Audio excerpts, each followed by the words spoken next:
How sensitive people get good at overcoming fear. Today, I'm talking about fear, the thing that stops us from taking action, whether you are logically oriented or you are more sensitive. Either way, the solution is the same, but it's easier to access to sensitive people because we understand that we have a right brain, we have a feeling body.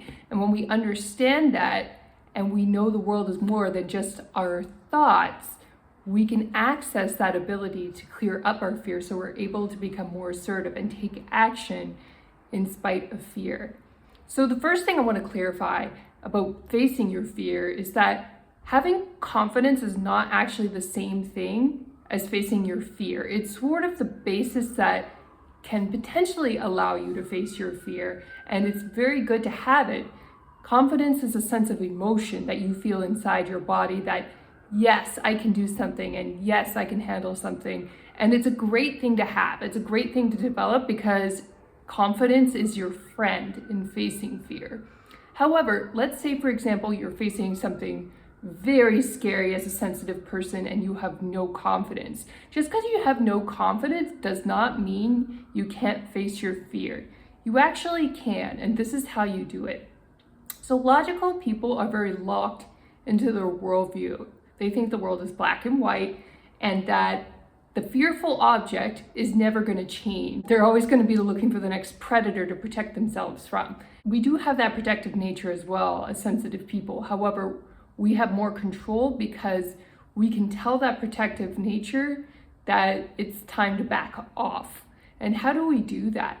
Well, let's say you're really scared of giving a presentation in front of your boss because your boss in the past has not been very positive. They've given you a lot of negative feedback and told you you're not doing a good job. You can actually dialogue with your mind to stand up to your boss, not in a negative way, but in a way to show that, yes, I am actually doing a good job and this is the way that I am being productive. And you do that by understanding that you are not your mind and your intellectual thoughts from your past. You understand that everybody has a spirit and that if you can connect to the spirit of somebody, even potentially a very difficult person that you haven't gotten along with in the past, then you have a chance to actually dialogue. And you don't want to assume that people are out to get you. Even if you've had a tough relationship in the past, you want to have that confidence that you can change the relationship. And you do that by telling yourself good things emotionally. When you build your self-confidence by telling yourself you're smart enough, you're capable, that you can do this, that you're brilliant, when you tell yourself good things, things that you believe and that sink into your mind, that builds the confidence, and it's good to have that. However, what builds confidence even more is when you take action on something that's really scary. That's when you grow your comfort zone. That's when you get up and you speak about what's important to you in front of people who are critical of you. That's when you actually take the action to let go of the partner who hasn't really been good to you, or talk to the difficult boss about how their behavior hasn't really been appropriate in the past and that it's time for it to change. And also to take action to look for a new job. When you are brave and you are able to face your fears, even though they're scary, and there's more than one way to do this. If you have a difficult person in your life, sometimes you get to that point you just have to let them go. Sometimes it's worth having a conversation with them in case there's been a misunderstanding or in case you haven't shown up as your best self. Have the conversation with them.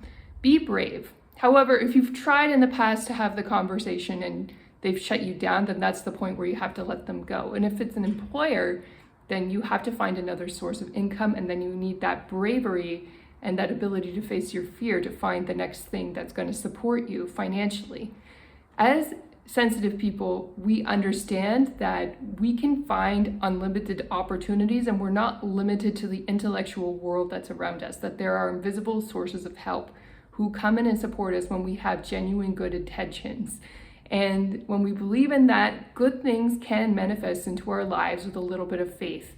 And that's the advantage that we have over logical people. They really believe that they're doomed, that this is the only job that they can get in their city with their rent price or mortgage price or whatever it is, and they're too limited, too fearful to make any sort of helpful changes. And so they tend to get trapped in abusive relationships more often than intuitive people do. Or they may choose to be single and suspicious of people for the rest of their lives because they're so locked into their intellectual mind. They believe that everybody around them has bad intentions, that the opposite sex is always bad if they're attracted to the opposite sex. And likewise, if it's like the same sex in that scenario.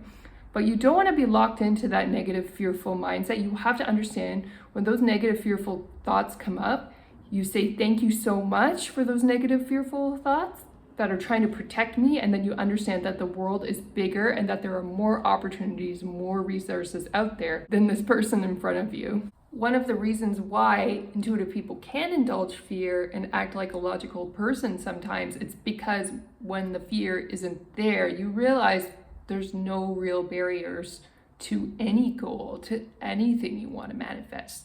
And that space can actually be a bit intimidating and scary. It means you have no excuses to be abundant.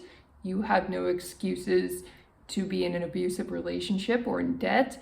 You have no excuses to not do the projects that are important to you. Or you have no excuses to behave badly in a relationship or in a job or in a business.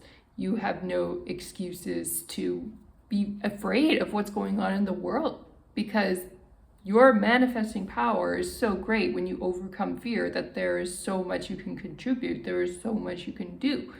And so what is there to do? What should I focus on? That's when the question becomes, what is my purpose and what am I really here to do as a human being with my capacity? What can I take on?